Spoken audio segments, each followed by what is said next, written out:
Welcome to another episode of Ask the Child Therapist. I'm Natasha Daniels, child therapist and creator at anxioustoddlers.com. Today I want to talk to you about an email I got from Donna, who has a tween who is suffering from perfectionism. I picked this because this is a great question for a lot of readers and viewers out there who are dealing with children who have perfectionism. So let's roll up our sleeves and talk about some quick tips on how you can help. The first step that you want to do is not set any unrealistic expectations for your kids. It doesn't sound like Donna's doing that in her email, but I think just in general terms, I want to say that to other parents, that a lot of times perfectionistic kids are pretty perfect and they do things really well because they strive to.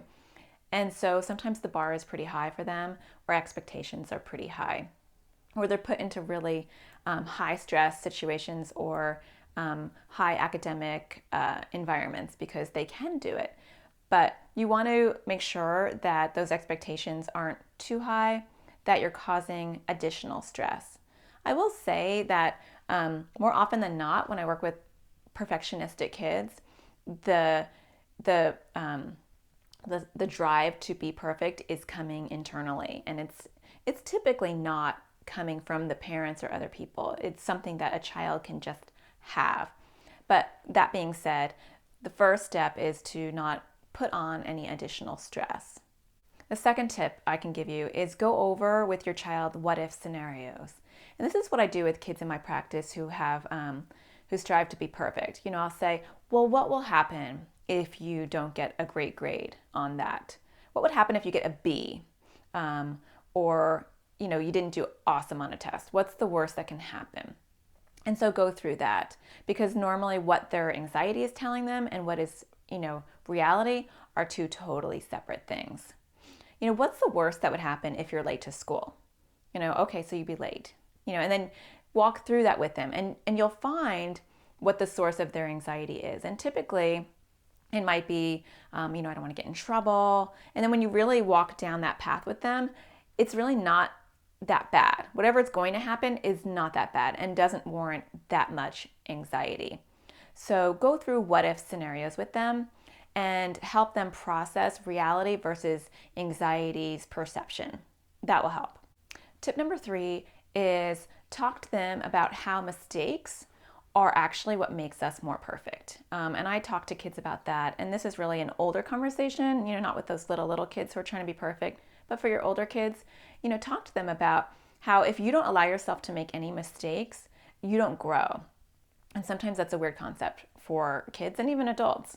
I always tell people, do you know how long it took Edison to make the light bulb? He made 1,000 mistakes before he was able to finally master the light bulb.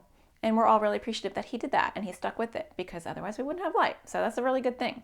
But he doesn't call them mistakes. He says it took him 1,000 steps to invent the light bulb. And I like that, because I think that helps kids reframe their thinking. That, when we are less than perfect, that's not a bad thing, because we learn from those mistakes. So talk to your child about their perceptions of perfectionism and being perfect, and also point out your imperfections. Don't strive to be perfect yourself. Highlight up, today, I was writing something and I wrote the wrong thing and this happened, but I'm glad it happened because I learned that next time I'm going to do it this way.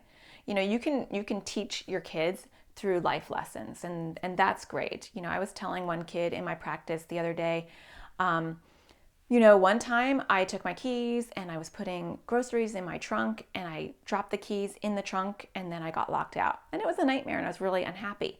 But from that mistake, I always now put my keys in the certain pocket of my purse. And now it's just an automatic routine. And so because I made that mistake, I have developed a better routine and it has never happened again.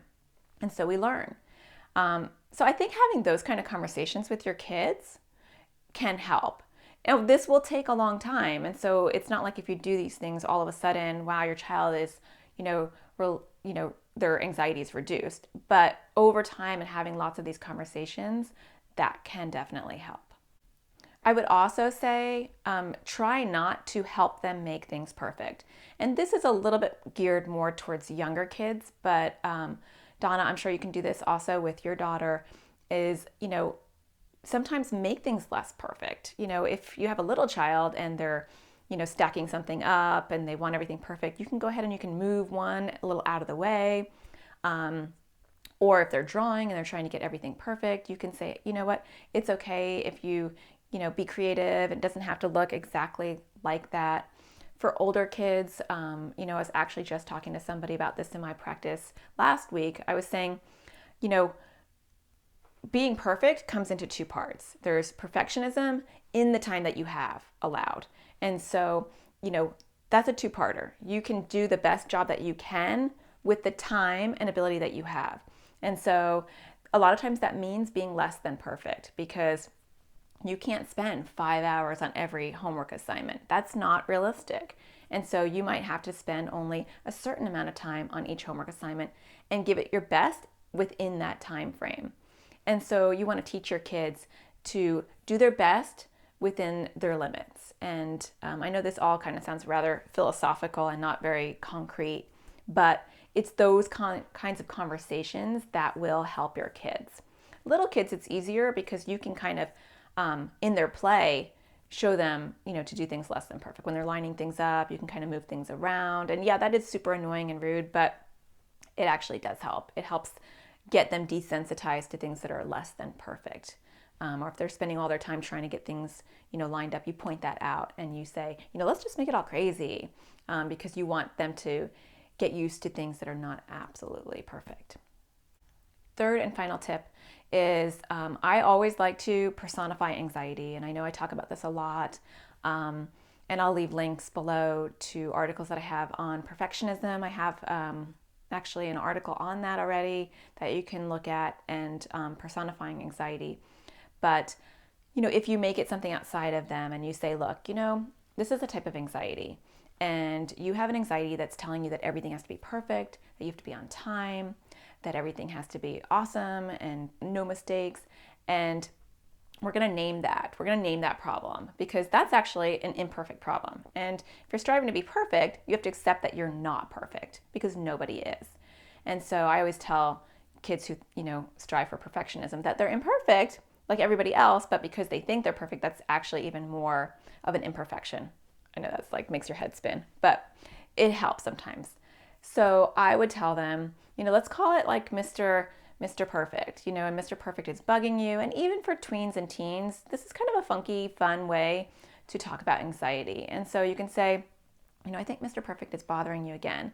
And it's okay if you're a little late to school. What's the worst that can happen? So, not your Mr. Perfect answer, but what do you tell yourself when you're going to be late to school? And foster some other thoughts. I kind of call them green thoughts. So the last tip is personify the anxiety. Name it and put it outside of your child. I do have an e-course that is for parents to teach you step-by-step how to do this on a much more detailed basis.